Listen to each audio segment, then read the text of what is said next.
കൊല്ലങ്കോട് ഗ്രാമപഞ്ചായത്തിന്റെ കൈകോർക്കാം ലഹരിക്കെതിരെ എന്ന ലഹരി വിരുദ്ധ ക്യാമ്പയിൻ സംഘടിപ്പിച്ചു. സാഹിത്യകാരൻ ആശാ മേനോൻ ഉദ്ഘാടനം ചെയ്തു. സിനിമകളിൽ നമ്മൾ പറഞ്ഞ പോലെ ഒരവിടെ മുടിയുന്ന സമയത്ത് പിന്നെ അവിടെ വീണ്ടും കൂടും. പിന്നെ കേരളം മുഴുവൻ പടർന്ന് നടക്കുകയാണ്. പക്ഷേ മറ്റു സംസ്ഥാനത്തിൽ തമിഴ്നാട്ടിൽ ഇത്രയും അപകടകരമായിട്ടുള്ള രീതിയിലില്ല, അല്ലെങ്കിൽ കർണാടകയിൽ ഇത്രയും അപകട രീതിയിലില്ല, അല്ലെങ്കിൽ ഉത്തരേന്ത്യയിലും ഈ ബാലിക അല്ലെങ്കിൽ ബാലന്മാരുടെ ഇടയിൽ ഇത്രയും വ്യാപകമായിട്ട് ഇത് പരക്കുന്നില്ല എന്നുള്ളത് വളരെ ദുഃഖകരമായിട്ടൊരു സംഗതിയാണ്.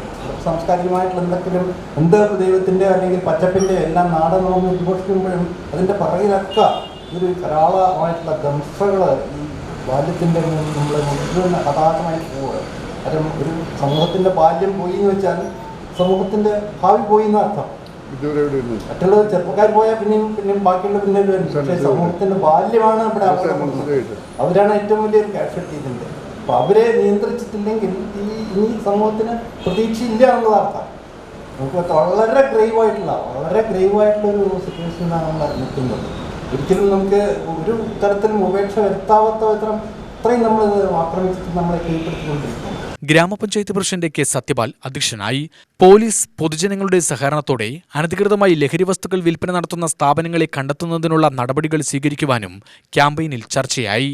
Kollengode police CI CK Rajesh, medical officer Joby Mani, ജനപ്രതിനിധികൾ എന്നിവർ പ്രസംഗിച്ചു. ഗ്രാമപഞ്ചായത്ത് വൈസ് പ്രസിഡന്റ് C ഗിരിജ സ്വാഗതവും പഞ്ചായത്ത് സെക്രട്ടറി KC പ്രേമലത നന്ദിയും പറഞ്ഞു.